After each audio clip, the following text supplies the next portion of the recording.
My name is Ali, I'm a doctor and YouTuber, I'm Taimur, I'm a data scientist and writer, and you're listening to Not Overthinking. the weekly podcast where we think about happiness, creativity, and the human condition.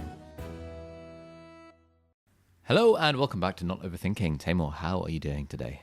I'm doing all right. We're recording this pretty late. It's 11:30 at night, but I don't know, I have a good idea for this week's conversation topic, Excellent. so I'm looking forward to this. Good. I feel like the vibe at night is just a different sort of, it's a qualitatively different kind of vibe Nice. than in the daytime. Where did you get that? I feel like that's the sort of thing you would say. Have I ever said that kind of thing precisely to you? I don't think you have. 'Cause But I've used the word, I've used the term qualitatively different quite a few times recently. I've used it myself many a time in my life. Oh, okay, nice. So a couple of bits of housekeeping before we start. All right, Sam Harris. Those of you who don't know, that's how Sam Harris starts his podcasts. We had an interesting email. Let me just open up my email. Okay, before we go into that, we should tell the listeners a very important thing. What's that? Very important announcement. That this podcast is brought to you by Skillshare. Nice. It is Skillshare, isn't it? I think it's Skillshare. I think it's Skillshare for the week. Skillshare is a fantastic online community. It's a platform that has thousands and thousands of online classes for all sorts of things like video editing and graphic design and illustration and even cooking. You can sign up to a free 2-month trial by going to skillshare.com/notoverthinking. And while you're there, I've got like 12 plus hours worth of content on Skillshare. Do you know what I've got, Taimur? Have you heard this spiel enough times? Right. You have a how to make videos I have course. a how to make videos course. Very good. You have a how to study for exams Yep. course. 2 more. You have a Anki course. Yes. And what would your other The one that's course on the be? featured list. No, that's the exam ones. And the fourth one is a more recent edition. I thought the Anki was the most recent. Nah, mate, you're way behind the times. Got a fourth one. What is In it? fact, we did a whole podcast episode about it, episode 53 for those of Oh, you. productivity. Productivity, Yeah, exactly. nice. So I've got like 12 plus hours worth of content on Skillshare. You should check it out. Skillshare.com/notoverthinking. And while you're there, you can watch thousands of other online classes as well and all sorts of really cool stuff. So thank you, Skillshare, for sponsoring this episode. Thank you very much to Skillshare. Right, so the email that one of our listeners sent in. Yes. It's Is this another hate mail? It's not a hate mail. I Okay. think it's an astute observation. Oh, interesting. Okay. Is it Taimur's really funny and Ali's just... No, not quite. it's not one of those. There are loads of those. No, so this is the title of this email is Ali and pop culture references, and the observation that this listener has made. I don't know the name. It's just AA is what the name is. They say that one thing I've noticed when listening to the pod, and this may be something for Taimur to prod Ali on, is oftentimes when there is a pop culture reference which Ali is unaware of, it seems that he makes it a point to demonstrate his unawareness. And he gives some examples, like Meryl Streep came up, Muhammad Ali came up on the podcast, and the listener is asking, is this just Ali genuinely not understanding a particular reference? Or is it him exaggerating his actual level of unawareness to signal some sort of superiority that he is too above such trivial things? Interesting. And so, okay, so I think there's actually two different things that happen. The first is you trolling when you pretend not to know something that you do know. Yep. And I feel like I don't do a lot of that. I think it's a fairly regular occurrence. Really? Trolling when Just like trolling about some pop culture thing. Like if someone comes up, if like Michael Phelps or something comes up and be like, oh yeah, he's that runner, isn't he? Yeah, but that's like clearly Yeah. trolling. So I think so that's there's part clear of trolling. it. Okay. So I think there's clear trolling, Yeah. and I think partly what this listener is referring to is actually just clear trolling. Okay. But I think you do also take a strange amount of pride in not knowing other references, and I have felt that you kind of exaggerate that a little bit, or like you seem to be trying to signal something, or like trying to make this part of your brand or something that you're kind of clueless about what's going on in the real world or something like that. What do you think? I think that's fair to say. I think my stance on these things is that if there is a popular culture reference that I don't get, I want to understand the reference, because just ignorance in general is just not a good thing. So like Okay. I want to understand the reference, and I'm totally okay with owning up to the fact that I didn't get the reference. Like, for example, if I were in a medical lecture and they say something and I don't understand it, I'm totally okay with putting my hand up and being like, sorry, what does that mean? Yeah. It's mostly a case of wanting to understand it, but there is also, the hidden agenda that we talked about in the last week's episode, where I don't mind at all, and in fact, I probably take pride in the fact that I'm okay to be seen as the guy who doesn't know this medical thing. Yeah. And also that I'm totally okay with being seen as the guy who's like, what's NSYNC? For example, because often it leads to then an interesting conversation like, oh my God, you don't know what NSYNC? No, I thought music was haram back in the day. The only music I listened to was on heart radio when driving in my friend's mum's car. So I freaking love Take That. It's that sort of aspect of the brand. But I think mostly it's a case of wanting to understand the reference and being okay with owning up to not knowing stuff. Okay, that's fair. I thought it was interesting that the listener caught on to it. Yeah, man. Astute observation, AA. But I think you do enjoy the like, oh my God, you don't know this. You love it. You love it when someone gives you that response. Yeah, it makes for a more interesting conversation. I enjoy having the piss taken out of me. Okay. Especially when it comes to things that I really do not give a toss about. Right. Like, like, oh my God, Ali, you can't cook for yourself? It's like, no. Yeah, I'm sorry. that sort of thing. Okay, cool. Nice. I think that's a vibe. Cool. I thought that was a good observation from the listener. Nice one. Thank you, listener. Seems like there's a bit of signaling and a bit of genuine wanting to find things out. Yeah, genuine ignorance. Genuine ignorance. Yeah. Nice. Is there any other housekeeping before we get down to it? I mean, Skillshare.com/not overthinking. I think everyone should visit that. And if you haven't visited that, then, what are you doing, guys? Mm. Oh, other housekeeping. You're desperate to hit 10,000 subscribers, followers on Instagram. Yeah, dude, it's so hard. So on last week's episode, I begged all the listeners to follow me. I think that probably increased my following count by probably like just under 1,000 or something. Really?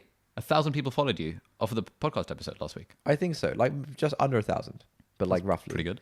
And then you posted it on your story today. Yeah. And that got like a few hundred, maybe like five or 600 or something. But it's just really hard. Like, so you're saying I'm less popular than the podcast? Well, maybe people listen to what you're saying on your Instagram stories less than they listen to what we're saying on the podcast. Okay, thank you. That's very kind. Yeah, but man, getting Instagram followers is no easy feat. So everyone go to refrigerated, and I'll have you know that is a non-trivial spelling. It's refrigerated without the D. No, there's a D on the end, not in the middle. Oh yeah. All right, anyway, we shouldn't dwell on this. This is a waste of time. What are we actually talking about today? Okay, so let me tell you a story. So this is something I wanted to bring up in last week's episode, and then you were like, no, save it for the next episode because we already have like an insight this week or something. All right, so this insight, I don't know why I was thinking about this, but in the past couple of weeks, I think back to a statistics class that I had when I was like 15 or something. In year 10, we did GCSE statistics at school, right? And part of part of the course was to learn about like surveying people, right? If you want to like survey a group of people, what's like the best way to go around that? And in particular, we learned about different ways that you can sample a population. So if you want to find out, which way is England going to vote in the next election, you have all these pollsters who will sample, who will have little surveys that they do in the general public to try and get an accurate picture of which way the election is going to go, right? And one of the sampling methods that we learned is called stratified sampling. Do you remember this? Oh, yes. Do you want to explain stratified sampling? Sure. So I think before explaining stratified sampling, it's worth explaining what random sampling is, which is where you have the population and you pick, let's say, 1,000 people at random, completely random from the population. That might be a reasonable way of going about it, but an alternative way is stratified sampling, where you split the population into different strata by whatever metric you want. So, for example, let's say you split it up by age. Now, let's say you happen to be living in an aging population like the UK or like Japan, as your YouTube video famously described. We'll link that in the show notes. This for context, this is when Taimur was 12 or 13 years old. He was giving a class presentation about the aging population of Japan, and how and I think you novelly argued that one of the reasons for the aging population in Japan was something to do with the abundance of love hotels. Yes. Or perhaps the lack of love hotels. I'm not entirely sure what the argument was, but the listeners should check that out in the show notes. Anyway, an aging population like the UK or Japan might have a disproportionate number of old people. So, maybe, let's say, hypothetically, 80% of the population was over the age of 60. Doing random sampling in that context might not give you an entirely accurate picture of what's going on. So you might decide to stratify the population by age group, and then sort of based on the numbers of people in each age group, you could give them that a proportional number of votes. And this is sort of vaguely how some voting systems in the world work, where, for example, in America, different states have different numbers of votes depending on how many people they have or whatever. Yeah, sure. So yeah, stratified sampling is essentially like a way to account for the fact that there are sort of different subgroups within a population, right? And this stratified sampling thing was an absolute game changer for me. This was the first time you realized there were groups within society. Yeah, exactly. Nice. No, this was the first time I had an intuitive understanding of a mathematical concept. So stratified sampling, the sort of underlying, mental model, if you want to call it that, or the underlying concept is the concept of like a weighted average, right? Or a weighted sum, where you sort of adding up a bunch of things and giving a bit more importance to some things than others. So, for example, if there's loads of old people, you'll give a bit more importance to which way they're going to vote compared to the young people, right? And so it's this idea of like a weighted average, a weighted sum. And this was the first time where maths wasn't just this sort of numbers on a page thing that we're just manipulating. It actually had a sort of an intuitive wrong word, but it had like a meaningful interpretation in real life. And so the idea was that, like, if you give something a higher weight in this weighted average or weighted sum, then you're kind of giving it more importance.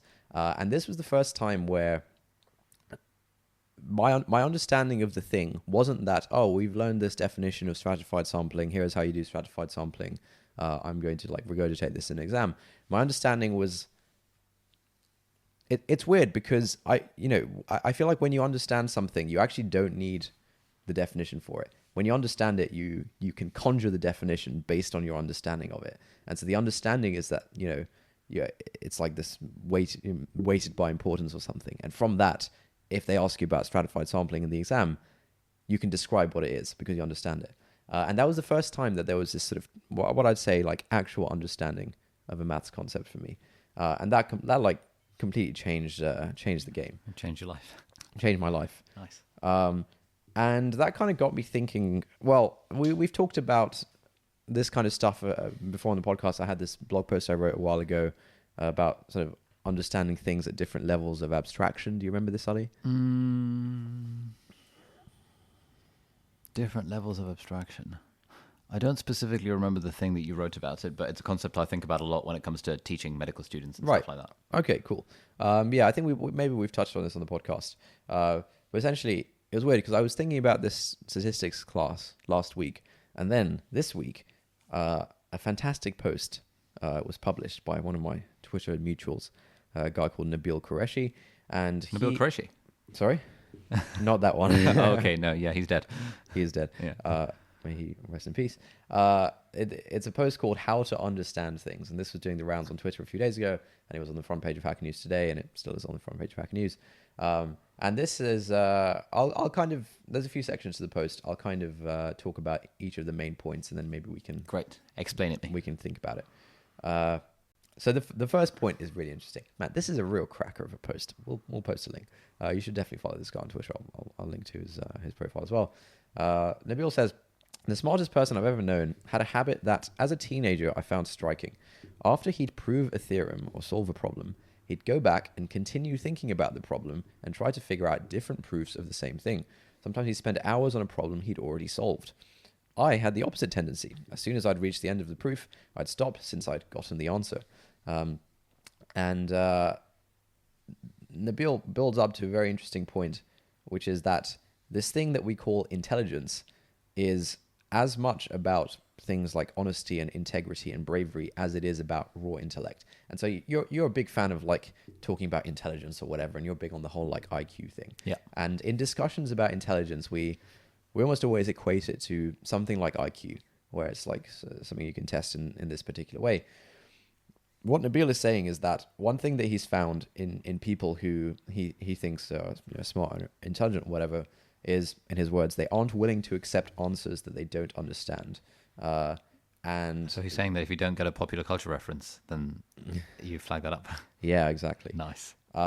He's saying that people who he thinks are smart and intelligent tend not to sort of accept things until they completely understand them. And completely understanding it is often a case of kind of banging your head against something in many different ways until it really actually clicks. And he's saying that this is actually a software trait rather than a hardware trait. It's not like, the sort of IQ definition of intelligence is more of like a hardware thing that's trying to test of like how fast can this person think, how much stuff can they memorize, this kind of stuff. It's like, it's trying to get at this idea of some hardwired thing called intelligence. What Nabeel is saying is that, sure, that's part of it, but a big part of it is also just your kind of intellectual integrity and honesty and bravery when it comes to facing concepts you don't understand. And so, and this is like a learnable trait. Every one of us can, if we don't understand something, we can keep banging our head against the same problem until we actually understand it, regardless of like what your IQ may be or whatever. And he's saying that, intelligence is not fixed, despite what many people try and claim nowadays, I think. So that was his first point. I think that's pretty interesting. And this is another thing.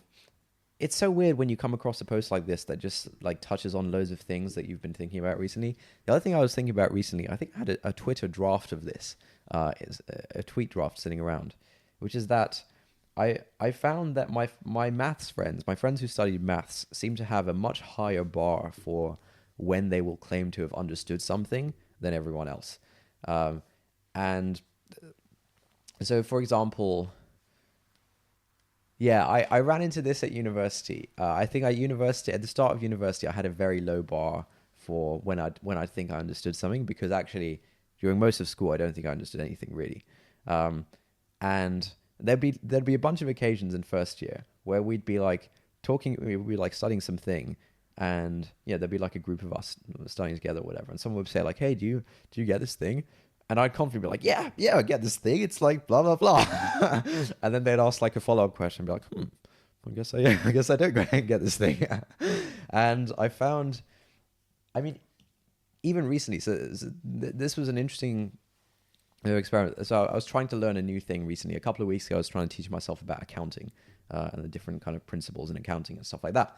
And I have some friends who have studied a bit of accounting, maybe as part of their degree or part of their job or whatever. And so I was trying to like really get to the bottom of some accounting concepts. And I asked a bunch of people like, "Hey, do you understand what the point of a cash flow statement is or whatever?" And I got the impression that a lot of them gave the answer I would have given in first year of university of like, "Yeah, I understand what it is." And then they can sort of recite the definition or something. But then when you kind of drill down into it of like, okay, why is that the case? Like, what motivates this definition? Then it's just not really there. And so that was something I'm thinking about, which is that like, it feels like different subjects lend themselves to kind of understanding things in different ways. And all right, I'm going off on a personal tangent here. We will get back to the post, but it's all like the same. It's all the same idea really. But one of the frustrations I had at school was that it didn't feel like we could ever really understand most of what we were learning, right? So, for example, in biology or something, they'll tell you that, oh, this is how a cell works, and it has this thing, and it has the chlorophyll to do the photosynthesis to eat the air, eat the sunlight, kind of thing. Yeah. They tell you something like that. And there wasn't really... it didn't feel like, you basically just had to take their word for it. You kind of had to accept, okay, I guess the chlorophylls do eat the sunlight, right? You basically had to accept that. If you asked a follow-up question of like, oh, why or how or whatever, you probably wouldn't get an answer. A, because it's not on like the syllabus or whatever, and B, I suspect you just do require like a ton of groundwork before you can actually get the true, real answer for how these things work. And my impression was that this was the case in biology for sure. I didn't study. I dropped chemistry after GCSE. I didn't study at A level, but I got the impression that in A level chemistry, they basically told you to forget all the other chemistry you've learned and start over from a new set of rules or something like that. And so, like, if you're at a GCSE level, if you're like 16 learning chemistry and you're learning about something and you start asking questions about, like, why does this work that way? How does this actually work? You actually can't get to a reasonable answer. Like, you haven't learned the stuff that would get you an actual answer to that question. And so there's no deeper level of understanding to be had. You just got to accept these things as like surface level claims, and you rattle them off an exam, and that's the subject until A level maybe, or university maybe. And so it felt like, I think I very quickly got to the point where I was like, okay, we're not really going to understand any of this stuff, and that's just how it's got to be. I think maths was slightly different in that most of the stuff you learn in secondary school maths, you can actually completely understand from the ground up. Like, it doesn't require sort of massive amounts of foundation to understand, how this concept works. And so I think that's partly why I like maths. But yeah, I think, all right, I'm going to stop talking for a second. Do you have any thoughts? I have lots more to say on this. No, I have nothing to add. Okay. Please continue. Okay, great. I'm enjoying myself here. Okay, so I basically went through the whole of school, not really ever having understood anything. I think I was pretty good at, reciting and recalling facts and, rattling out different methods that we'd learned for different circumstances. I was pretty good at doing that. But I don't think I really actually understood much. This statistics thing, stratified sampling, I did understand. That was great. But yeah, apart from that, I didn't really understand anything. And so when I got to university, in first year, I basically had the same mindset that I had in school, where I thought if you understand something, it means that you can sort of recall the definition or whatever, and maybe like manipulate some symbols on a page to like solve a maths equation or something. That was my idea of what it means to understand something. And so I went through most of first year kind of thinking, oh, yeah, this sort of makes sense. Kind of weird, but it sort of makes sense. And I feel like about half of the year group was in the same bucket as me. They had this idea of like, this is what it means to understand something. And this is kind of the level we're playing at. But the other half were like definitely in a completely different league. They were just playing a different ball game. And I realized this when it came to revising for first year exams. I was revising with one of my friends, and he was trying to help me understand the proof for a particular theorem in maths. It's called in our lecture notes, it was called the scenic viewpoint theorem. It's the old SVT. The old SVT. It's sort of like the main part of the proof of another theorem called the Bolzano-Weierstrass theorem, which is like a really every like first year maths person learns this thing, right? And so he was trying to help me understand this thing, and for the life of me, I just couldn't quite get my head around it. I kept getting sort of lost in like the maths notation and getting confused by things. At one point, he asked me, "Okay, so when you think about this thing, like what's the picture you have in your head when you think about this thing?" And I was like, whoa, what are you talking about? What are you talking about, picture? I've got some letters and numbers in my head. Yeah. And like, I didn't have any picture in my head for this thing. I didn't have any picture in my head for any of that stuff. But it turned out that after he drew like a few squiggles on the board, like a really simple picture, that picture encapsulated basically what the whole point of the theorem was. And if you could remember that picture, you could derive the proof really easily just in your head, in the same way that if you understood at its core what like a weighted sum is or what stratified sampling is, you could then derive the definition in an exam when you needed to do it. And this idea of like having sort of pictures in your head to explain concepts, this was like an absolute game changer. Like I couldn't believe it. Like this guy had pictures in his head all along and no one had told me. And part of me was like, whoa, this is seriously worrying because we have exams coming up and I don't understand anything. It was also worrying because I thought I understood it. I actually, until that point, I did not know what it felt like to understand a concept. And I suspect most people go through their entire education without actually getting to that point. I think I was fortunate that I got to that point because like my friend kind of helped me get there, and I was studying maths where like it's quite important to get there. I feel like you can go an awful long time without actually getting there. The other frustrating thing was that it felt like someone should have told me this. Someone should have sat me down when I was like 12 or something, or if not that, 16, if not that at the start of university, saying, right, this is what it means to learn something and understand something, right? If you can do this, that means you sort of understand a concept. No one really did that. And that feels kind of important. Okay, I have a few thoughts now. Yeah. The first one is just on that point. If I were talking to you sort of halfway through first year, Yeah. and I were we were doing that Feynman technique of explain it to a friend, explain it to a 5-year-old. Yeah. Would you have been able to explain stuff to a 5-year-old? No, probably not. Okay, and then after understanding the picture thing, would you have then been able to? Yeah. Okay, because I feel like that is that for me has always been the litmus test ever since I first discovered this in second year when we actually had a lecture about learning techniques, and I had a similar experience like, whoa, why has no one ever told me this before? Oh, really? Which kind of is what sparked my whole interest in psychology and the psychology of learning, which ultimately sparked the YouTube channel and all of that sort of stuff. Right. So I had to kind of put that in there. Two things come to mind of similar experiences I had. The first was the quadratic equation formula. Yeah. Minus b plus or minus square b squared minus 4ac all over 2a. Yep. Is that right? Yeah, I think that's right. Nice. And initially I came across it because sort of, back when we were in year 6, we were doing sort of like slightly high level maths, and the quadratic equation had come up, and there was this formula for solving any quadratic equation. Yep.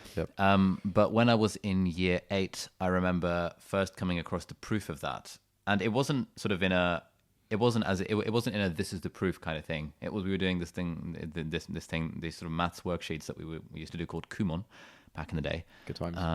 Absolutely fantastic times. And they had sort of there's all sorts of different methods for solving quadratic equations. There's like making up numbers out of thin air and hoping that they stick, and then there's like completing the square, and then the third one is this formula. And so there were loads of questions on completing the square, but using real numbers and using algebra. And the final question of the worksheet was ax squared plus bx plus c equals 0. Nice. Solved by completing the square. And I was like, whoa, that's epic. mind blown.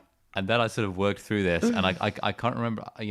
My rose tinted memory likes to think that I came up with the thing. Yeah. But either way, when I ultimately got to the quadratic formula, I felt like a click in my mind, like, oh my goodness, like this is not just some random ass formula that some dude made up. This actually makes perfect sense based on all of these principles that we've learned before. Yeah. So that was my first real kind of understanding of it. And then I went up to my maths teacher the following day. I was like, hey, we're doing the quadratic formula. Do you mind if I prove it on the board? And he was like, oh, all right. You offered to prove it on the board in class. Yeah, and I explained it to the class, and everyone was like, okay, that's kind of cool. Wow, nice. 10 house points for that. 10 points to Gryffindor. The second was actually in chemistry. So I don't know how much chemistry up to GCSE, but are you familiar with the concept of a mole? I never really understood it, but yeah, I knew the definition at one point. Yeah. So the concept of a mole is one of those things that you either memorize a definition and a formula, or you intuitively understand it. Yeah. And this was something that we started to teach a lot in our BMAT crash courses. Is that often sort of in section 2 of the BMAT, you've got like 6 or 7 chemistry questions.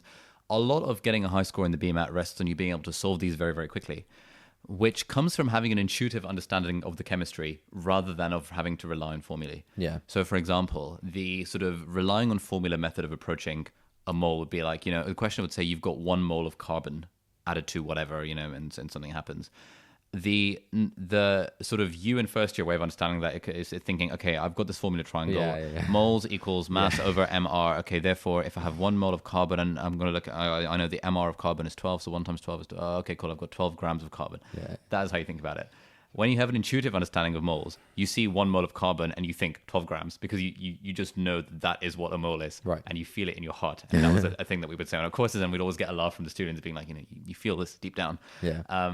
And I think like that was the other sort of simple example that I remember experiencing when I first understood moles.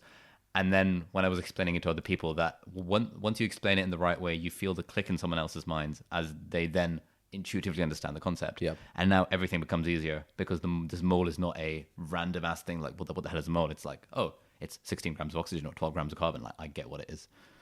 Those are my thoughts. Please continue. Nice. Yeah, the mole thing, I never really intuitively understood that in chemistry. I think we had to do a bit of that at GCSE. Never really got it, to be honest. And then, yeah, there was a bunch of stuff. How far did I get? Yes, that's how far I got. So basically, explain like I'm 5. You said you discovered the power of pictures. Yeah. The power. So I think the explain like I'm five thing is really good. I think the pictures thing is really good separately because a picture is just like a really Some say worth 1,000 words. yeah. That's basically what I was going to say. I was going to say it's a really efficient representation of something. I do apologize. Yeah. So like, yeah, I think part of when you know you kind of intuitively understand something is where you have like a okay, bear with me here. All right, I'm gonna try and paint a picture that may or may not make sense. So like when you're learning something, right? You're kind of building up this sort of map in your head or whatever, and you have like these dots in your head of different like things, different concepts. Some of these dots might start to connect as you kind of connect the concepts, but it feels very heavy. It feels like there's a lot you have to remember. If this whole structure feels very brittle, that like it can break at any moment, and like it's really heavy, and you're kind of trying to hold this up, all these definitions, these concepts, how they link together and stuff like that. That's like when you don't understand something. But when you do understand something, it's almost as if the structure actually isn't there. I feel like the process of understanding something is like building up this kind of crazy, thing in your head with like all these parts, and it's really heavy and stuff. And then at the point where you understand it, the thing just vanishes, and you can just like conjure it up in whatever way or form you want, as you need to. And I think it really does feel like that when you really understand something, because all the kind of weight and the mental burden of trying to store this thing in your head just disappears, because it is now just there in your, in your mental models, in whatever you want to call it. It's just there somewhere, and you can recall it in whatever form you need. So almost like when you're learning a language, you're struggling to remember the stuff, but then once you've learned the language, it's like, you and I don't have any sort of constructs for English grammar anymore. Or Right. What does nominative and accusative and declarative case even mean? Yeah. Like, Who cares? You're just doing the talking. Like you're not like intentionally conjugating the verb. Okay, run is like this kind of verb, and the rule is like I run, you run, he ran. This kind of stuff. Actually, like so for friends of mine who are like super good at music, see music in this sort of sense, where I'm still thinking I vaguely understand some musical theory. Yeah. And so if as long as I'm playing the piano in the scale of D, I can very comfortably do stuff with my fingers, and like things will be all right. Yeah. But then I see some of my friends from university, and the stuff that they can do on a piano, I'm like, how are you doing that? Yeah. And they just have such an understanding of it. Yeah. That it doesn't even matter what keys they're pressing. Right. they Yeah. just know what's going on. Yeah. Yeah. Yeah, it's just like a completely different representation in the head.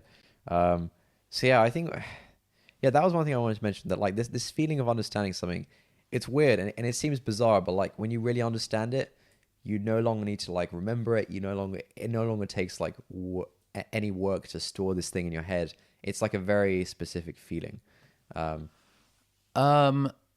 think there are certain exceptions to this. I think with a lot of very complicated things, the clarity that you get from finally understanding it is not necessarily permanent.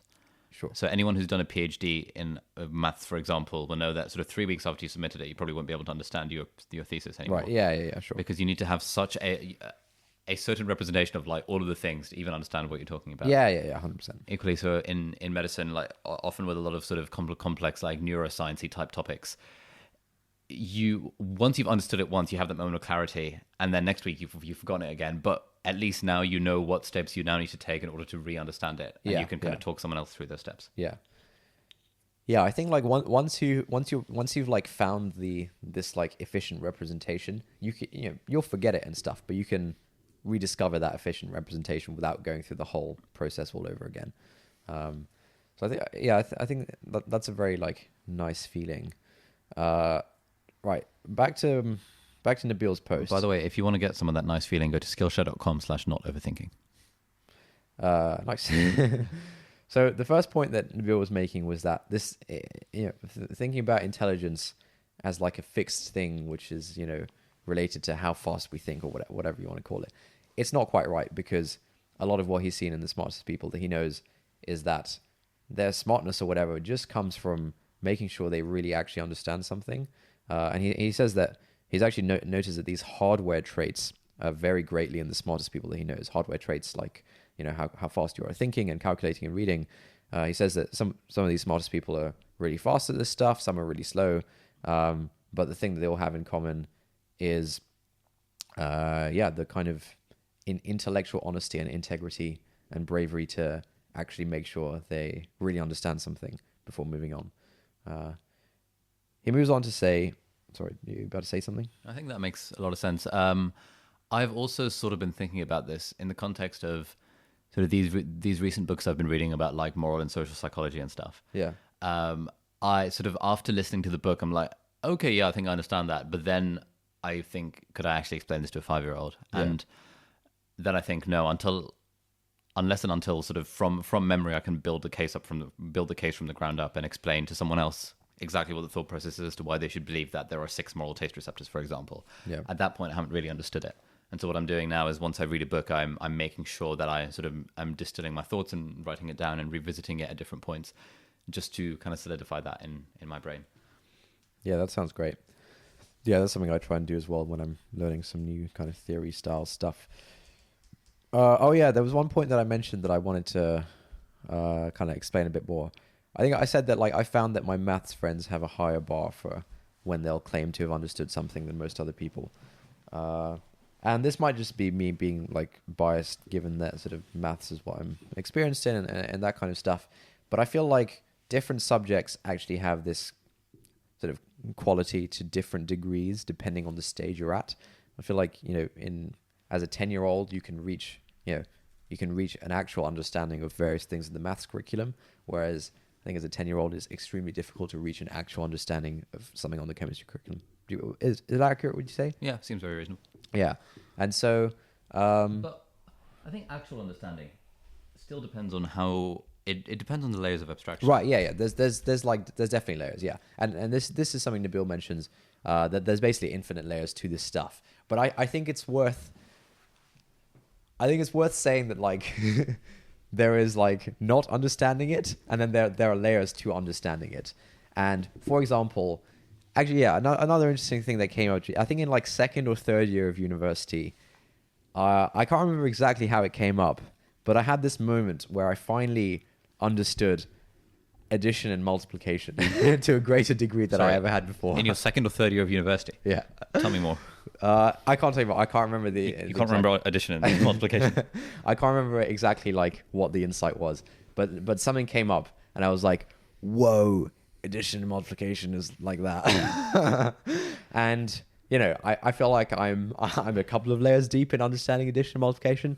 I feel like someone who has done like a PhD in number theory or group theory or something like that is probably like 10 layers deeper than I am about understanding what the hell addition and multiplication mean. So there's definitely like, okay, I think that's another thing about maths, is that you kind of, you're sort of faced with the fact that there are lots and lots of layers to understanding every concept. And there is genuinely like almost an endless amount of depth in almost everything that you learn in maths. And that's almost just by definition. Like the whole field is just people like overthinking stuff and like pushing the field forwards. And so there's just an incredible amount of actual depth to which you can understand stuff. And again, I probably don't know enough about the other fields to say this, but I feel like it feels like it's not quite the same in other fields. Like you'll hit a wall a lot more quickly of like, what more is there for me to understand here, kind of thing. And maybe partly because we actually just don't know some of this stuff. So I imagine in physics, you can ask why a bunch of times, and eventually you'll get, pretty soon with a lot of things, you'll get to like, well, we're trying to figure it out. Like, yeah, so we think there's a graviton that produces gravity. Math is almost entirely an arbitrary abstract field, right? Yeah. In that it's a bunch of usually dudes making up a bunch of things as they go along. Yeah. And then defining those terms as being kind of the things that they discovered. Yeah. Whereas in a lot of other fields, they're trying to get at some idea of what truth is. Right. And so for physics, you can sort of create the theory of, I reckon there's this thing called the graviton. And then you test it against, does this explain various phenomena that we see? Equally in social sciences and stuff, like you're trying to get at some kind of representation of why people behave the way that they do, or why society is the way that it is, which inherently does not have an infinite number of layers of understanding. Yep. Although it probably does have an infinite number of layers of abstraction. Like, for example, you can say that you understand the core tenets of human behavior. You understand that people are driven towards, I don't know, survival and reproduction.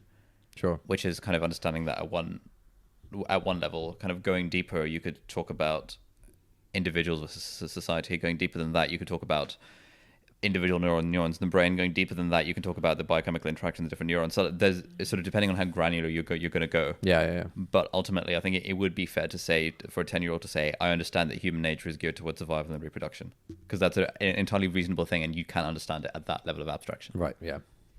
Yeah, I agree with that. Yeah, I don't want to like draw comparisons between fields and stuff, because I don't really know enough about anything. Yeah, I thought you were going to say that you didn't want to disparage 10-year-olds. That seems like the sort of thing you would say. I wasn't disparaging 10-year-olds. You're saying, I feel like a 10-year-old doesn't have any understanding of anything. No, I didn't say that. So you said that. Oh, No. science. You said it in context of science. I said in the context. I was very particular. I said in the context of your school curriculum. Okay, I wasn't disparaging. I'm sorry. I was disparaging you there. My apologies. I was disparaging the school curriculum. Nice. If anything. Excellent. Yeah. Hashtag reform the police. No, sorry. Nice. Yeah. Let's move away from making comparisons between fields.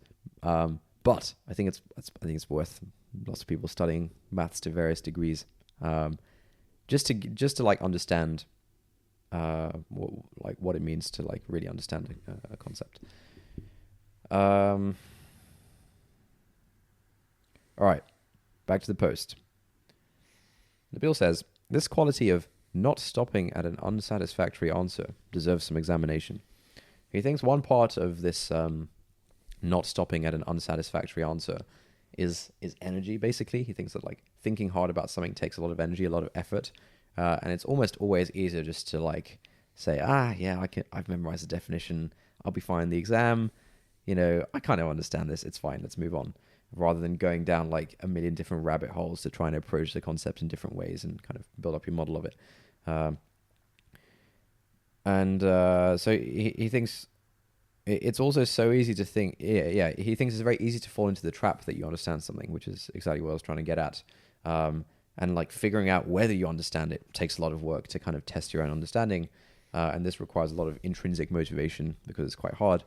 And he mentions that the Nobel Prize winner William Shockley was fond of talking about the will to think. And there's a quote from William Shockley here, who says, "Motivation is at least as important as method for the serious thinker.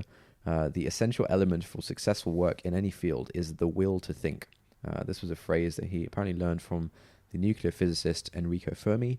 In these 4 words, Shockley wrote, Fermi distilled the essence of a very significant insight, which is that a competent thinker will be reluctant to commit himself to the effort that tedious and precise thinking demands. He will lack the will to think unless he has the conviction that something worthwhile will be done with the results of his efforts. Basically, like, it's really hard to get to the point where you understand something. It's also hard to get to the point where you can test whether you understand something. And so unless you are really actually motivated to do it, you probably won't do it. He says that there's this thing about like being intrinsically motivated to want to understand a thing is quite important. Otherwise, it's just not worth the effort. And you also, to some extent, need to be quite bothered by the feeling of not understanding something. And maybe some people have a natural propensity towards that. But everyone can learn it. And Nabeel then says that this is related to honesty and integrity, a sort of compulsive unwillingness or inability to lie to yourself. Feynman said that the first rule of science is that you do not fool yourself, and you're the easiest person to fool. And it is uniquely easy to lie to yourself because there's no external force keeping you honest. Only you can ask yourself constantly, do I really understand this thing? And Bill mentions that this is why writing is really important, because if you're writing about something, it's very hard to fool yourself into thinking you understand it, because you'll find that you can't actually put it into words and explain it to yourself. That was the second part. Any comments to add there? Nope. Writing is good. We like writing. Yep. In part 3, what's his point? Part 3 basically talks about like how true understanding of something is very much related to our physical intuition for what it is, and just using words to understand something can only go so far, and you typically need to visualize something in terms of like a picture or of some sort, or some kind of imagery. And it makes an interesting point that this is why Jesus spoke in parables throughout the New Testament in ways that actually stick with you rather than just stating abstract principles. So, for example, Jesus in the New Testament says, "Are not 2 sparrows sold for a cent, and yet none of them will fall to the ground apart from your Father?" I.e., like sparrows are like really cheap, but they'll still like fly and stuff unless God wills it otherwise. And that like sticks with you a lot more than just God watches or overall living beings, you know. And apparently Faraday, physicist, was really into this kind of stuff. So yeah, visualizing things and having like physical kind of a physical understanding of abstract things is helpful. The other thing he mentions, which you're a big fan of, is that a quality that he's noticed in very intelligent people is being unafraid to look stupid. Oh, yes, he's calling me very intelligent. Nice. Nice. Apparently Malcolm Gladwell talks about his father in this way. Yeah, Malcolm Gladwell's a sort of public intellectual / author, writer kind of guy.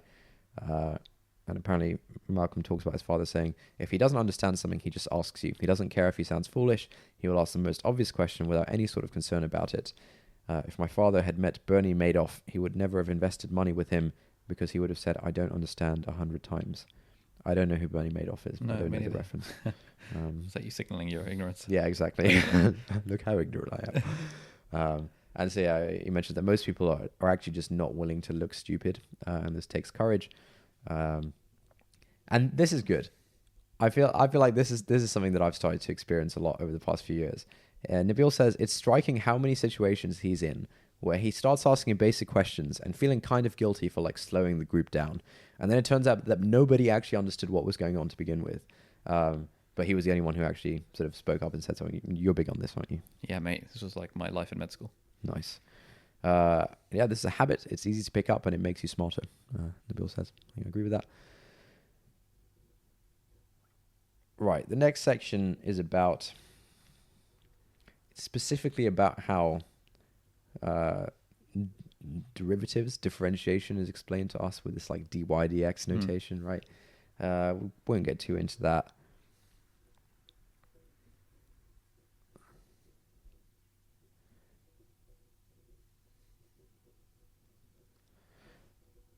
Okay, yeah, no. So his point here is that okay, so if you study maths in school at like age 17 or 18, you'll probably learn about a concept called differentiation, and you'll probably see some symbols on a page that look a bit like a fraction, and the fraction is dy over dx, and you'll be told that this is a derivative, and you can apply this to like a function to differentiate it and things like this. You'll be told that, and then you'll learn about something called the chain rule, which is a way to differentiate certain kinds of functions, and you might learn what you'll be told is a proof of the chain rule, where we won't get into it. It's not that important. Essentially, most people at like age 17 or 18 are taught a proof of the chain rule, which isn't really a proof.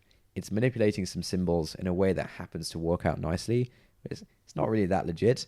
Unfortunately, it takes a while to like properly, rigorously prove this thing, and that like time is not something that you have during the school curriculum, because you have to like learn this method and move on to the next thing. And so even if you see this proof of the chain rule and you're like, this is pretty weird. These things aren't really fractions. Why can we just like multiply both sides by dx? Oh, what the hell does that yes. I used to be really pissed off about this. Right. I remember the feeling of frustration, like, surely we're not allowed to do that. You're like, yeah, so the dx's cancel out. Like, how on earth do dx's cancel out? Like, come on. Right, yeah. There's like a bunch of hand waving to try and like, it's sort of like Jedi mind trick of like, these aren't the droids you're looking for. The teacher kind of waves that over you when you ask like... And then the DX would disappear. Yeah. So they kind of do that.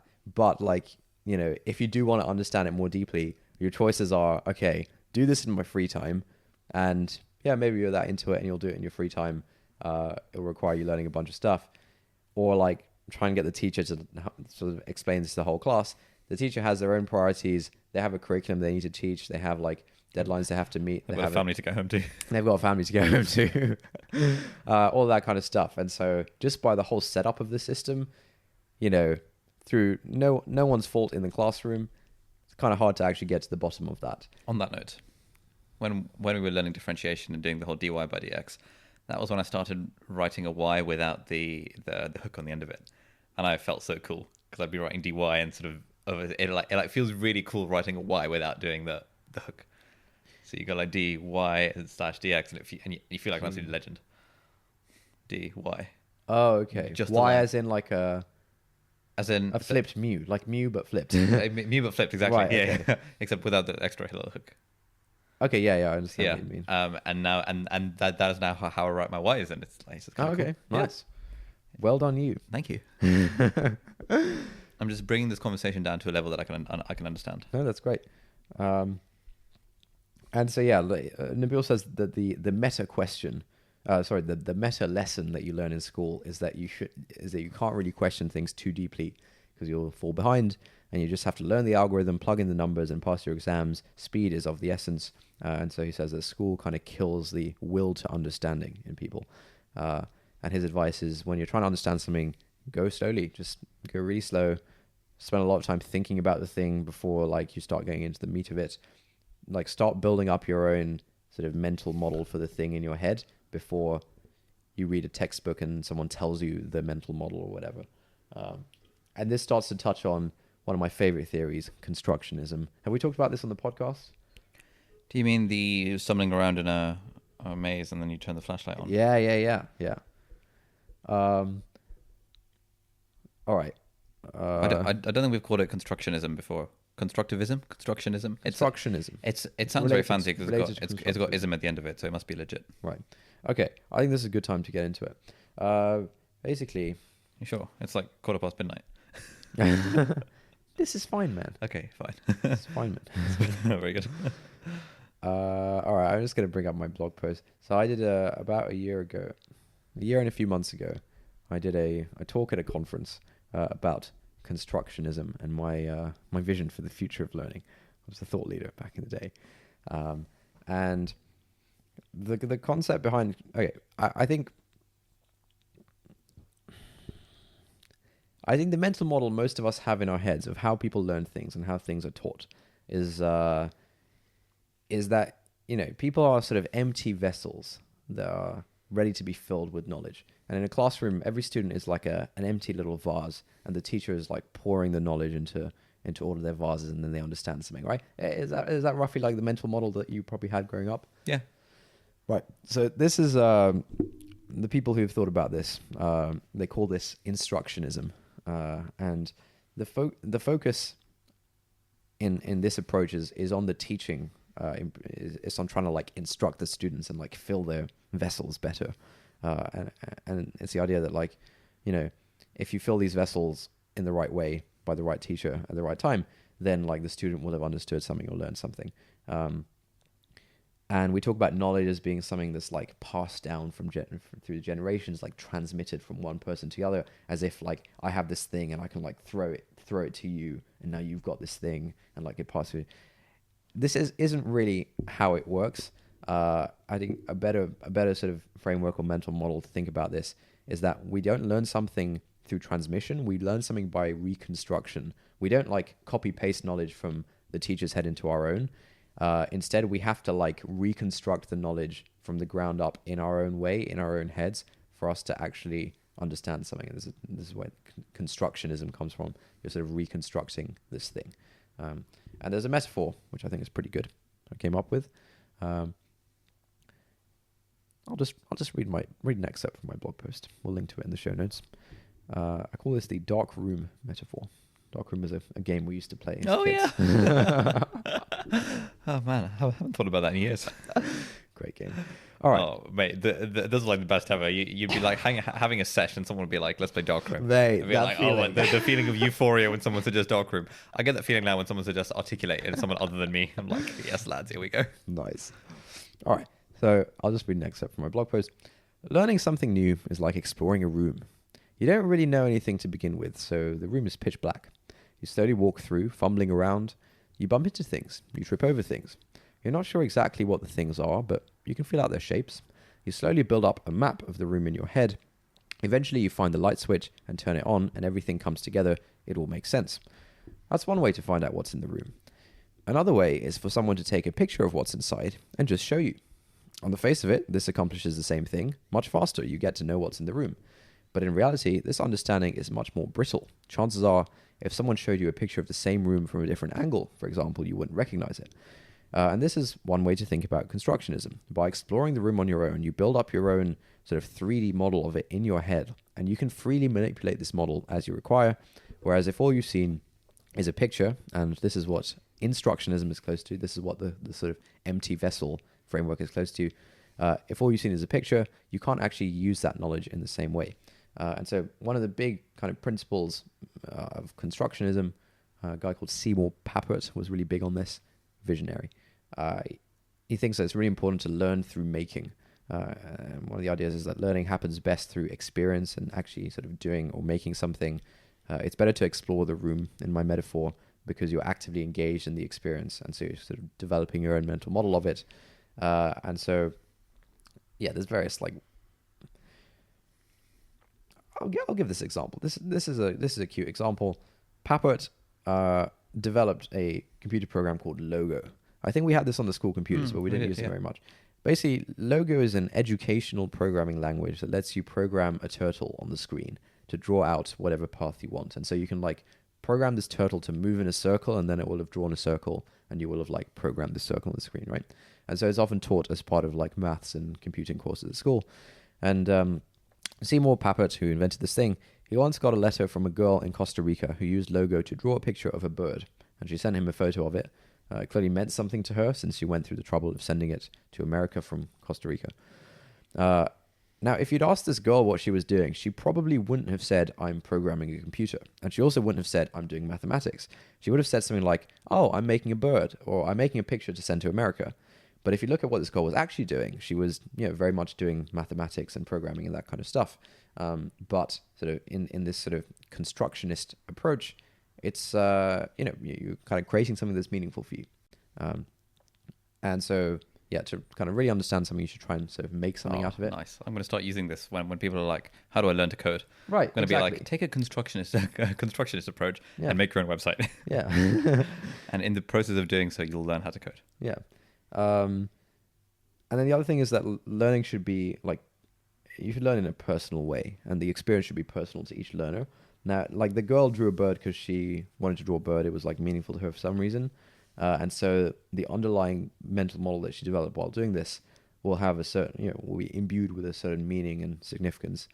If every student in the class was forced to draw like the same bird, most of them would probably see it as like, oh, why do I have to draw a bird? Fine, I'll do some maths. Fine, okay. Whereas if you can sort of draw whatever you want, then you're going to be much more engaged. You're actually going to sort of develop a different kind of understanding. And this is another thing that this touches on a concept that I've seen crop up in a few different places, in a few different kind of theories of kind of abstract things in general, which is that I feel like the default model for how our brains work is that we have like the intellectual side and the emotional side. We have like the thinking part and then the feeling part. When actually these two things are like very much intertwined, and like having emotional associations are like sort of fairly central to how we actually understand things and our representations of things in our heads. And so this thing of like feeling and thinking is like completely separate things. Not really the case. And again, in this case, like the girl drew the bird because it was meaningful to her. There's some like emotional significance there, and that sort of helps the learning. Yeah, I think this constructionism stuff is really, really cool. I think about it a fair bit in the context of, again, music theory, which is one of those kind of, I feel like it's sort of like maths in that a lot of the things are very, very arbitrary, and we all have some level of intuitive understanding of what sounds good and what doesn't sound right. Right.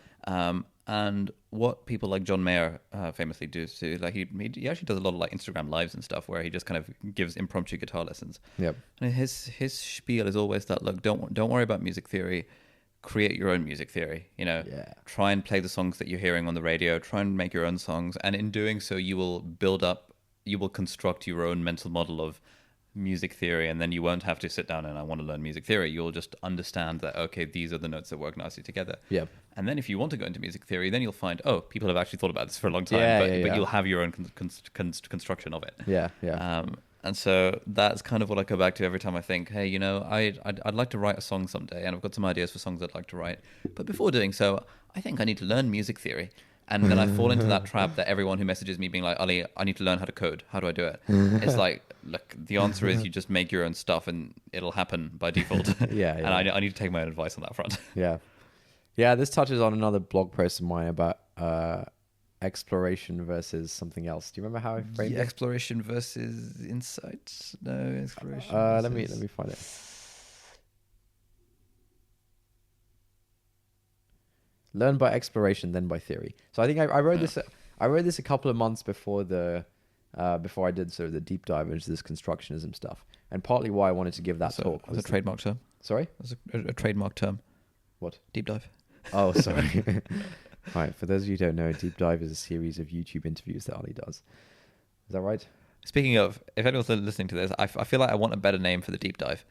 I really want to call it Intercourse, which used to be the name of I think in like October 2018 when I was thinking, hey, I want to start a podcast. I made a video announcing that it was going to be called Intercourse, and I registered the domain name intercourse.fm, and I thought it was really freaking clever. It's one of the most proud moments of my life. And I remember messaging my girlfriend at the time being like, hey, this is like the best thing ever. I'm going to make a podcast called Intercourse. And she was like, okay.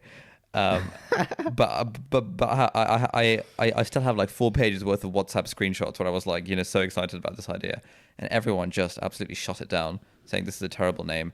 I had like sort of angry emails from teachers being like, look, I love your YouTube videos, but there's no way I work in a private school. The parents would complain if I recommend to the 13-year-old girls a podcast called Intercourse. And I was like, fine.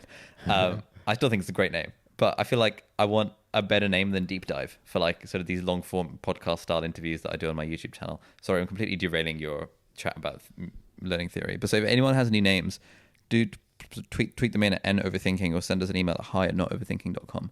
We'll keep a lookout. Nice. What were we talking about before I Thank you for bearing with us through the ad break. Yeah.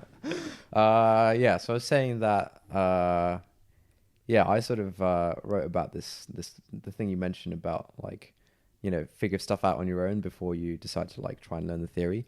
I wrote a blog post called Learn by Exploration, Then by Theory. Sorry guys, we're still in the ad break here. Nice. Good stuff. I feel like that Sri Lankan dude in the meme. Which one? The meme where it's like when your friends are laughing in the group chat and you're waiting for them to settle down. Oh, right. Nice. Yeah. Is he Sri Lankan? He looks Sri Lankan. Okay. Right. I always think of him as Sri Lankan dude at the podium. Okay. Nice. Right. I guess we'll have to post a link to that in the show notes as well. It's going to be fun for you.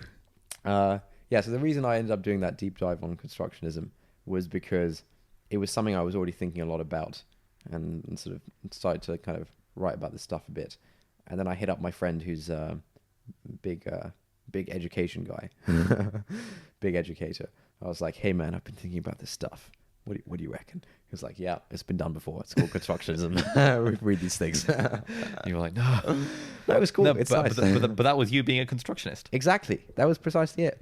And the example I give in the pre-constructionism post is that like, I'd been sort of blogging for a few months. I'd written a bunch of stuff, and maybe like 6 or 7 months into it, I decided to pick up a book about how to write better. And that book was like mind-blowing because these concepts were already things that I sort of started to think about. I sort of started to build up my own rules and my own kind of mental framework for how to write well. And then you kind of read a book by someone who knows their stuff, and they kind of explain their way of doing it. And a lot of that will be in line with the stuff you're already thinking.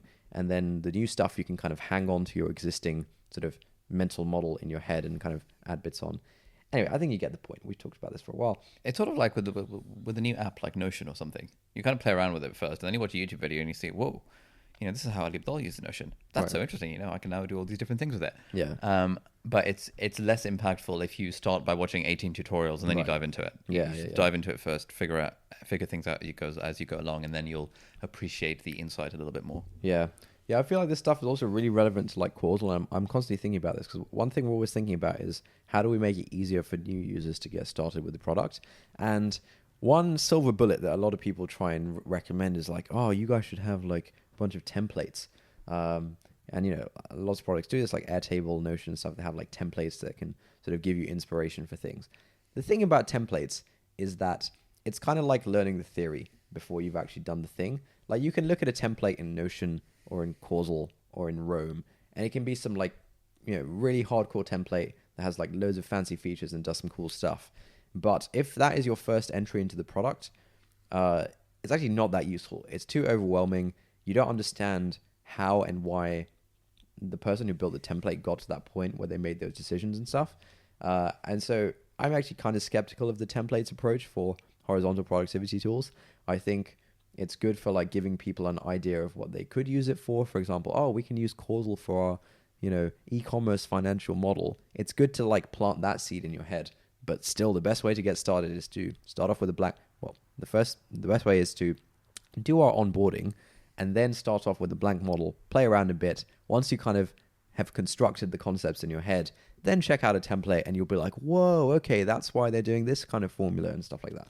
I think this is partly why I always feel a little twinge of slight annoyance whenever I've done a YouTube video about how I use Notion in one way or another. Yeah. And people in the comments are like, Where's the template, Where's bro? the template for it? Yeah. And I'm like, I've literally, come on, man. This is a table. You can tell that it's a table. You can tell it's got 3 columns. Yeah.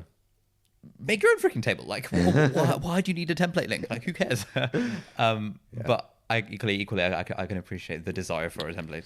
Yeah, so look, I feel the same way about templates. I'm generally skeptical of them. I have found myself wanting templates recently for certain things. Mostly, has it been Notion? Maybe it's been Notion, maybe it's been Rome or something. But I think what a template can do, I think templates are a bad way to understand the concepts of a product, but templates are a good way to... Sorry, that's me. Kind of see how other people are using the thing. No. Once you've understood it a little bit. No. It's a bad way to understand the concepts, but it's a good way to get the domain knowledge. So, for example, we recently set up a CRM, a customer relationship management tool. At Causal, so we can track, who are our current customers, who are people that we're talking to that we hope will become customers, and then you can kind of, see various data related to your customers, right? And there are, people have been using CRMs for quite a while, a couple of decades probably. There are a set of best practices and the right way of doing things when you're setting up a CRM. You should structure your tables in this way, and you should, have these fields on each user and stuff like that, right? And so if I'm new to like the whole CRM thing, there's 2 things I need to learn. First, I need to learn the tool that I'm using. We use a tool called Attio. Pretty cool. Very early stage startup here in London. Very nice tool. We use a tool called Attio. And so to like learn the ins and outs of Attio, you really kind of have to play around with it yourself. But then you're still faced with the question of like, what's the right way to set up a CRM? I don't know that much about like sales and stuff, so I don't know what that is. Now, if at that point someone can show me a template, then like I've understood how to use the tool, but the template is like the domain knowledge about sales and CRMs that I just don't have. Does that make sense? Yeah, that makes sense. So I think templates are useful for that. And similarly, like even with calls, we get some people coming up, messaging us and saying like, hey, I run this business. I don't know how to set up a financial model. Can you help me?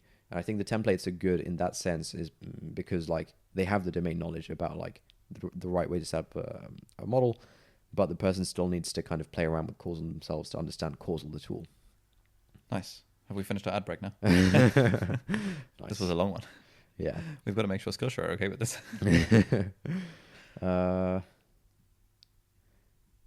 Okay, cool. The next part in Nabeel's post is that it's very useful to get good at noticing confusion in yourself to kind of help you understand when you actually understand something or when you're like kidding yourself.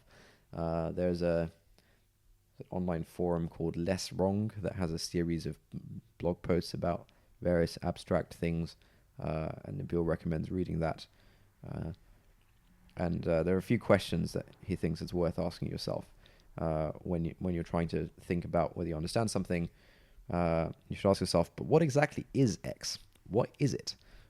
Maybe that's useful. Next is, why must X be true? Why does this have to be the case? What is the single fundamental reason why this thing is true? This is something I find myself doing a lot. When I was like trying to learn the sort of basics of accounting, I was trying to get at like this idea of like, why did people arrive at this format of a cash flow statement and a balance sheet and an income statement? Why must this be the way things are done? Like, what is the like fundamental reason that motivated this thing? And this was what I was trying to ask my friends who allegedly knew about this stuff. And I found that most of them weren't terribly helpful on this front. Thankfully, none of them listened to the podcast, so we're good. And then the final question he says that you should ask people is, do I really believe that this is true deep down? Would I bet a large amount of money on it with a friend? And if you find yourself saying, nah, probably not, you probably don't understand the thing. Right. The next and final part. Yeah, final part. Thank goodness for that. This is really good. This is great, man. All right. So Nabeel mentions two parables. I love parables. I'll read out the second one. The second one is a passage from a book called Zen and the Art of Motorcycle Maintenance. Classic book. A classic sort of... classic productivity, sort of thinking, mindfulness type book. Yeah, it feels like it's one of those books that people like to say they've read. Yes. I've heard about it many times. Yeah. It's like finite and infinite games. Oh, God. Okay, I'm going to read out the passage. He'd been having trouble with students who had nothing to say. At first, he thought it was laziness, but later it became apparent that it wasn't. They just couldn't think of anything to say. One of them, a girl with strong lens glasses, wanted to write a 500-word essay about the United States. He was used to the sinking feeling that comes from statements like this, and suggested without disparagement that she narrow it down to just Bozeman. I imagine that's a person or a place. I think it's a place. So I think what's going on here is there's some kind of teacher, writing teacher maybe, English teacher or something. Student wants to write 500 words about something. She suggests that she writes it about the United States. The teacher kind of internally facepalms and suggests that she should narrow it down to a more focused topic, like just one place called Bozeman. Right. And when the paper came due, she didn't have it and was quite upset. She had tried and tried, but she just couldn't think of anything to say. He had already discussed with her previous instructors, and they'd confirmed his impressions of her. She was very serious, very disciplined, and very hardworking, but extremely dull. Not a spark of creativity in her anywhere. Her eyes, behind the thick lensed glasses, were the eyes of a drudge. She wasn't bluffing him. She really couldn't think of anything to say, and she was upset by her inability to do as she was told. It just stumped him. Now he couldn't think of anything to say. A silence occurred, and then a peculiar answer. Narrow it down to the main street of Bozeman. It was a stroke of insight. So he's telling her to like focus even deeper on like the topic and write about that instead. So a single street in this town or city or whatever. Right? She nodded dutifully and went out. But just before her next class, she came back in real distress, tears this time, distress that had obviously been there a long time. She still couldn't think of anything to say and couldn't understand why. If she couldn't think of anything about all of Bozeman, she should be able to think about something about just one street. Sorry, my mouth's getting very dry after all this talking. He was very furious. "You're not looking," he said. A memory came back of his own dismissal from university for having too much to say. For every fact, there is an infinity of hypotheses. The more you look, the more you see. She really wasn't looking, and yet somehow she didn't understand this. He told her angrily, "Narrow it down to the front of one building on the main street of Bozeman, the Opera House. Start with the upper left-hand brick." Her eyes behind the thick lens glasses opened wide. She came in the next class, a puzzled look, and handed him a 5,000-word essay on the front of the Opera House on the main street of Bozeman in Montana. I sat in the hamburger stand across the street, she said, and started writing about the first brick, and the second brick, and then by the third brick, it all started to come, and I couldn't stop. They thought I was crazy, and they kept kidding me, but here it all is, I don't understand it. Neither did he, but on long walks through the streets of town, he thought about it and concluded she was evidently stopped with the same kind of blockage that had paralyzed him on his first day of teaching. This is really good. She was blocked because she was trying to repeat in her writing things that she had already heard. just as on the first day he had tried to repeat things he had already decided to say. She couldn't think of anything to write about Bozeman because she couldn't recall anything she had heard worth repeating about Bozeman. She was strangely unaware that she could look and see freshly for herself, as she wrote, without primary regard for what had been said before. The narrowing down to one brick destroyed the blockage because it was so obvious she had to do some original and direct seeing. And Nabeel says, the point of both these parables is that nothing beats direct experience. Get the data yourself. He mentions that in trying to understand the coronavirus, he wanted to analyze the coronavirus genome directly. He's kind of works in sort of biology tech stuff. You develop some basis in reality by getting some first-hand data and reasoning up from there versus starting with someone else's lossy compression of a messy, evolving phenomenon and then wondering why events keep surprising you. Yeah, this is classic constructionism stuff. This is good. I think this is really true. People who have not experienced the thing are unlikely to be generating truth. More likely, they're resurfacing cached thoughts and narratives. Reading popular science books or news articles is not a substitute for understanding and may make you stupider by filling your mind with narratives and stories that don't represent your own synthesis of the thing. And even if you can't experience the thing directly, try going for information-dense sources with high amounts of detail and facts, and then reason up from those facts. On foreign policy, read books published by university presses, not The Atlantic or The Economist. You can read those afterwards, after you've developed your own model of the thing yourself, and then you sort of fit the narratives in The Economist into your existing models. And finally, the parable about the bricks tells us that understanding is not a binary yes or no. It has layers of depth. Earlier in the post, Nabeel mentioned a math friend. He says, my friend understood Pythagoras' theorem far more deeply than I did. He could prove it 6 different ways and had simply thought about it for longer. And he says the simplest things can reward close study. One example is a mathematician called Kolmogorov. Did a bunch of stuff. And you'd expect that, okay, a great mathematician like Kolmogorov would be writing about some very complicated piece of mathematics. But he actually spent quite a while just writing about the equal sign, about why the equal sign is a good piece of notation, what its deficiencies were, stuff like this, and discussing like in detail the equal sign rather than anything like complex in maths. And he closes with some advice. Apparently the photographer Robert Capa advised beginning photographers, if your pictures aren't good enough, then you're not close enough. Apparently this is good fiction writing as well. It's also good advice for understanding things. Nabeel says, when in doubt, go closer. I think that's pretty good. I think this thing about like, so much of what we do is just regurgitating things that we've seen other people say and that we've read from other people rather than like coming up with stuff ourselves. Yeah, definitely. I've been thinking about this in the context of Twitter. Yeah.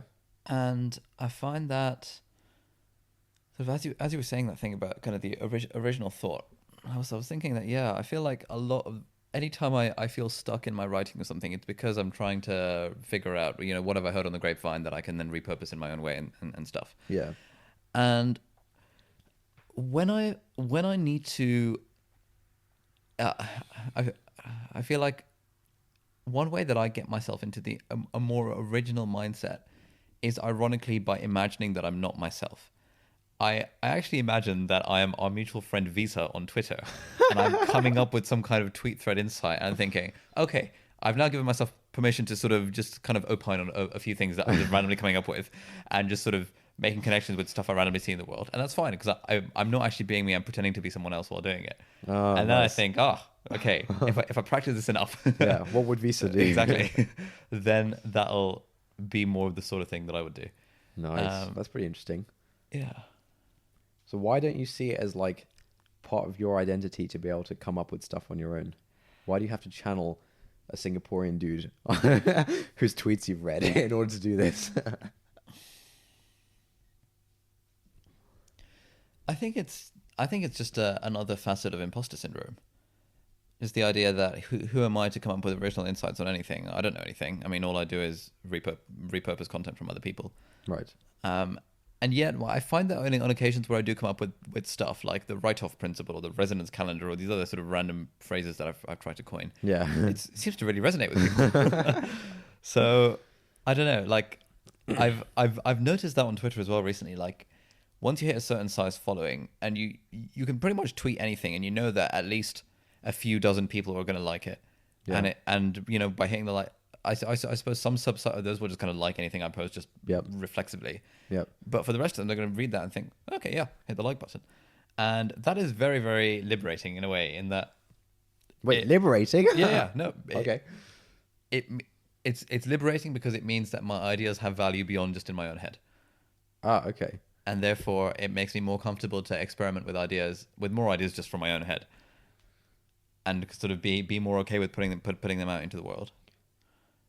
That's that was an interesting turn down the path.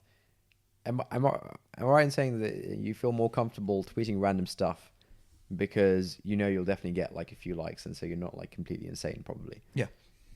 I thought that was weird because I thought what you were actually going to say, which is what I've been trying to hammer into your head for quite a while now, is that, you know, well, I know there's always going to be people who like my tweets, and so really that's not a reasonable barometer for anything. I need my own internal compass for like what's valuable, what's meaningful, what's interesting. I need to live by that rather than living by, you know, what will get likes or whatever, right? I still think I'm at the point, at least when it comes to Twitter, where I'm at the point where I need to put in the reps, and I'm at the point where I need to worry about quantity rather than quality. I think when it comes to stuff like YouTube videos, for those I now have an internal barometer for what I think is good, which partly is somewhat correlated with the external barometer of what the audience thinks is good. Okay. Because ultimately this is like an audience serving platform. Yeah.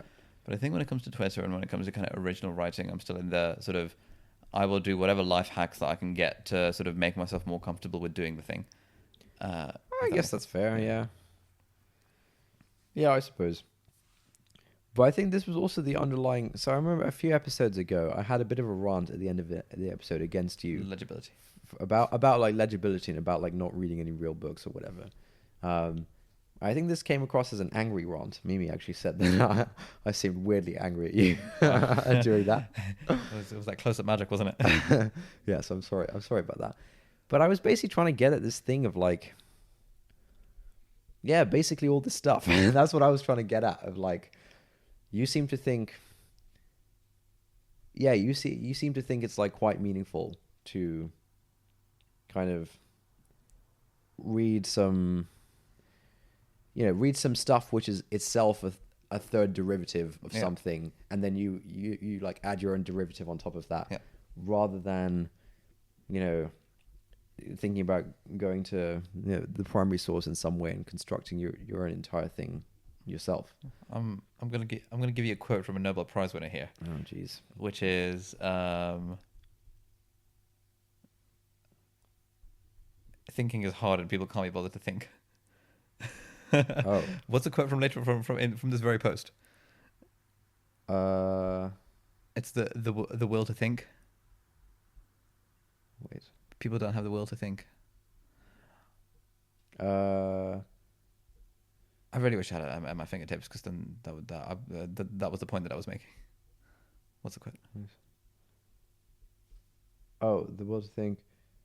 The essential element for successful work in any field is the will to think. Yeah. That's what you're saying? Yeah. What do you mean? I'm saying I don't have the will to think. Oh, I see. Okay. Yeah, and that was my frustration. Which was the point I was making in the legibility rant, that, like, man, I have a finite amount of time. I've got the national curriculum that I need to sort out in my on my YouTube channel. Good old Govey is telling me what I'm allowed to I'm allowed to make videos about. Therefore, to be honest, I don't care about finding the actual proof of the chain rule. I am more than happy to sort of parrot the sort of fake version of the chain rule proof, in the hope that kind of in the future I would like to explore these areas in more depth at some point when I have a bit more time on my hands. So I had some thoughts about that conversation afterwards, and I think that your framing of it is actually kind of not really true. You're framing it as if, okay, option A is I read some fourth derivative book, come up with my fifth derivative take on it, and make a YouTube video about that, and then write that in an email newsletter the following week. You're saying that's option A, and option B is go into a cave like a hermit, study the the sacred scrolls for a year or something, and then emerge and like, you know, start writing my my manifesto on life, right? You're almost framing it as if those are the two options. No, I'm saying there's a spectrum. Yeah, it's obviously a spectrum. Yeah. But like, I feel like the option B is a lot, you know, I think your audience will value your thoughts on stuff in general, you know? And so if you are, you know, if you're reading the sacred scrolls, and maybe it takes you, you know, a couple of weeks or something to read the sacred scrolls about a particular topic and start like forming your own thoughts and your own take on it. You know, maybe it takes you a couple of weeks, and, you know, fine, you could have read 2 Tim Ferriss books in that time, and made content about it. I'm saying it's not the difference between you have to take a break from YouTube for 6 months to actually learn some stuff versus you keep making videos. It's really just like, you know, just spend a bit more time on something and come up with your own stuff, and there'll be plenty of content to produce about it. And dare I say, people will probably find that a lot more interesting than, you know, they'll find Ali Abdaal's first derivative take on something a lot more interesting than Ali Abdaal's 5th derivative take on something. Okay, yeah, that's a good point. That's along the lines of what I've been thinking as well. The reason I have been for a fair amount of productivity stuff, I feel like I'm coming up with sort of first or second derivatives as opposed to 5th derivatives of things. Okay, nice. For stuff that I'm less familiar with, like for example, if I were to do a video on nutrition or fitness and stuff, yes, I could go down to the original research and try and come up with the first derivative thing of it, but there is so much low-hanging fruit that I've yet to explore. That's a fair point, yeah. It makes a lot of sense to just do the 5th derivative stuff while it's there. Right. And partly one of the things I value about this podcast is that it encourages me to. Who was telling about this? I think the way I kind of think of it is, you know, that discussion we have each week, like, all right, what's the topic for the week? Yeah. I sort of see it almost as an intellectual arms race with you, as to sort of being where you're coming up with lots of these topics, and therefore I need to sort of be on top of my game of sort of reading outside. Right. The things that I would normally just like read. thinking about stuff, basically. Thinking about stuff, or for me reading about stuff, Sure. beyond what I would normally do, to encourage me just to get a bit more diverse perspective, which is where kind of Elephant in the Brain came up, and then sort of the Righteous Mind based off of that. Where was I going with this? And so yeah, it's a direction that I do want to head, and I think there is definitely value in sort of getting first derivative stuff more, but Nice. there is always the balance of like, well, we've got a sponsored videos coming out next week.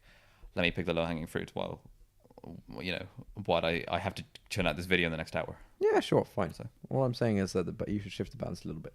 I agree. Nice. So that actually brings us to the end of the post. I don't know how long we've been recording. I don't know if these 3 different devices are even still recording at this point. Right, that's the post. We'll link to it. It's great stuff. I'll link to my various blog posts associated related to this thing. Cool. To wrap up, a few things. We actually got a lot of messages after the last week's episode. On the Envy episode. Oh, yes. I think people really liked that. I think it really resonated with people. Okay. And I think there was a lot of like, it was like an original conversation between you and me. And it was like a raw and real conversation. And I think that came across. And so I think that was really good. I think people loved it. And it was mostly a book discussion. Sorry? It was mostly a book discussion, but then we really went deep into the Envy Yeah, stuff. we did. I think we went deep into like personal experiences of the Envy stuff. Yeah. So I think I'm glad that resonated. I like a bunch of people said like this is your best episode so far and stuff like that. That's cool. And then the episode before that was where we were trying to like convince people to become professional golf players, aka have an online presence. And it seems like I got a lot of messages from people saying that, oh man, like I'm finally over the edge. How do I start a blog? That kind of thing. Easiest way to start a blog is on Substack, substack.com. We'll link to it below. But yeah, it feels like that might have actually done something. But as we were talking about in the car, the real test is like, it's great that lots of people are starting. Yeah, like in the last week, I know sort of five different medics that I know in various sources who've all started YouTube channels. Yeah. Within the same 2-week period. Right. Yeah. And that's great. Like that has to be the first step. But the real test is how many people are still going to be doing this. 3 months, 6 months, 12 months from now, and like consistently doing it. And that's really the name of the game. And we'll refer you to our episode number 3 about consistency for that one, which I think is also a pretty good one. Yeah. So that was cool. Let's read a review. Oh, we had a negative review. We had the first negative review in many months. I worry that if we read it, it will encourage more people to.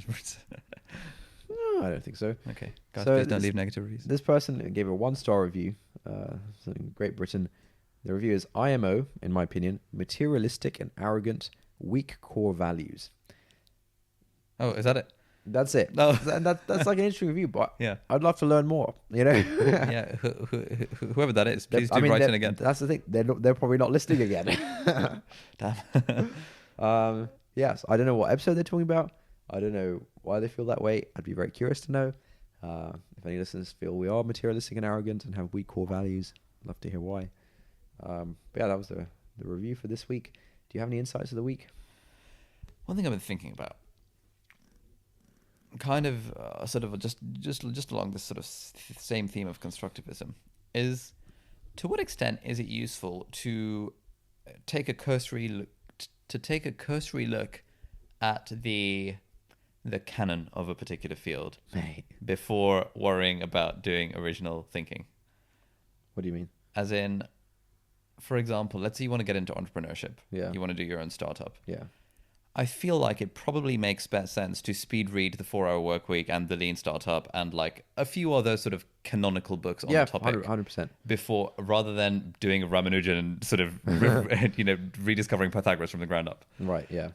But I also wonder what value there is in doing a Ramanujan, and whether we're actually missing insights by everyone singing from the same hymn sheet, from the same canonical texts. That's just something I've been thinking about, but we can talk about it another time. Yeah, that's interesting. I have a few thoughts on this. The thoughts are roughly that a lot of the stuff that we're kind of doing with causal is like, there is like a playbook that you're supposed to follow called the Lean Startup, and we've tried to like follow that, but in actually like doing the thing, we've come to appreciate sort of why and how some of those things are useful, and also why and how some of those things aren't applicable to us, in our opinion, and stuff like that. We'll talk about it another time. Yeah, definitely. Right, thanks everyone for listening. We'll see you next week. That's it for this week. Thank you for listening. If you like this episode, please leave us a review on Apple Podcasts or on the Apple Podcasts website if you're not using an iPhone. There's a link in the show notes. If you've got any thoughts on this episode or any ideas for new podcast topics, we'd love to get an audio message from you with your conundrum, question, or just anything that we could discuss. Yeah, if you're up for having your voice played on the podcast and your question being the springboard for our discussion, email us an audio file MP3 or voice note to hi@notoverthinking.com. If you've got thoughts but you'd rather not have your voice played publicly, that's fine as well. Tweet or DM us at NOverthinking on Twitter, please. Thanks again for listening, and we'll see you next time.